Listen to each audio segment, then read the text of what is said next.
And we both went, oh my goodness, what are we going to do now? Because we knew the enormity of what we needed to do to bring this back to life again. To fit all that work into that short space of time was really Was tough. that daunting when you started? I mean, because Simon Pegg put it, it's like 5 movies, and you see more of the world. There's more characters. Yes. I mean, and also I think what was interesting, that the writers and the director didn't get the memo about what puppets do, because I kept saying they don't do anything. In fact, in the first couple of weeks when we were filming, I was going around and telling them, they say, you know, puppets do nothing, and they would laugh at me. And very quickly they came back to me and said, you were right, weren't you? Because they don't do a lot, but because Louis didn't get the memo, he pushed them into to things that we never imagined. There's a great story about David Adele and Jim Henson being on Hampstead Heath, and Jim was explaining about the new film we were going to make, which was Dark Crystal, and saying we were going to have puppets that did everything, things that people had never seen before. And Jim paused for a moment and said, well, except for walking and running, of course. And so that's always the biggest problem. But in this series, you see them do things that we couldn't imagine was possible.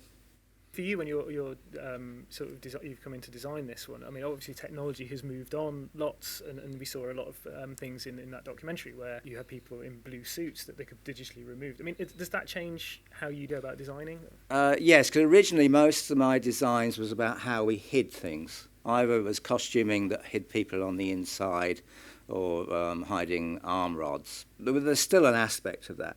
However, we didn't have to do that anymore, because that is the big breakthrough for us, I think, is that we didn't have green screen, and now we do. And so it meant that we could puppeteer from the outside. And so the character you've seen there, the major one we did, was Law.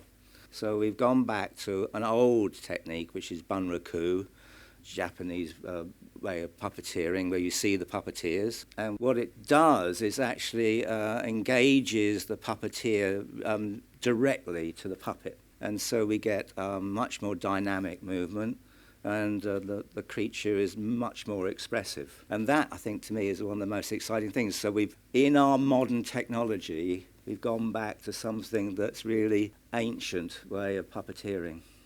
And I just want to finish about the Law thing, is that it's wonderful to see it as a character, to see it move and emote.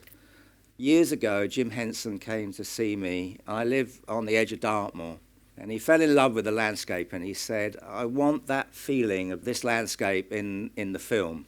And we got some of that in the original Dark Crystal. It's a bit drier in the film than it is where I am. However, there are these tors, these big mounds of rocks, and Law is based on that.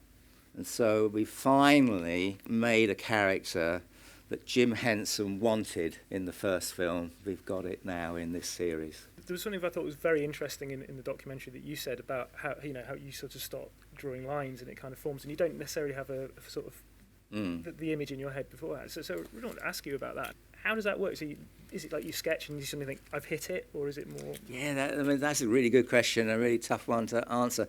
I mean, it always fascinates me, drawing lines, and I could be trying to draw something, and I'm on the 20th time I'm drawing this line, and I'm going, it's got to be right at some point, and then suddenly it is right, and I can't figure out what makes it right. It's something inside, a voice sort of says, the creative voice says, that's right. And once you get that one line right, everything else has to go around it. Everything now has to fit around it somehow, so it becomes part of the same thing. And it's something to do with rhythm, or it's something very abstract. And so when that is then moved on to when we're making things for real, it is problematical, because you've got to give people the freedom, the creative freedom, to be contributing. And yet you can't allow them just to be about them. It has to be about the bigger thing, which is the character and the world. And once they understood that, what they produced was so beautiful. It was mentioned that you'll never believe how difficult it was, and it really was more difficult than you It's all there to do this stuff. And so it's very rare I could see a puppet together all in one piece. They're all in pieces all the time, especially the larger ones. And so get them to come together was only for fleeting moments, for technical reasons, and it all come apart again. And so often, could be the night before, till we finally would see the final one, and then we go, ooh, now we know what to do. And so there were some wonderful moments working with Toby at 6:30 in the morning, on our hands and knees in front of these things, gluing things on or aging things on, just doing the final finish to get it on screen for 9:30 in the morning. That's the most joyful thing, I have to say, like working with my son Toby and literally getting our hands dirty, making this stuff.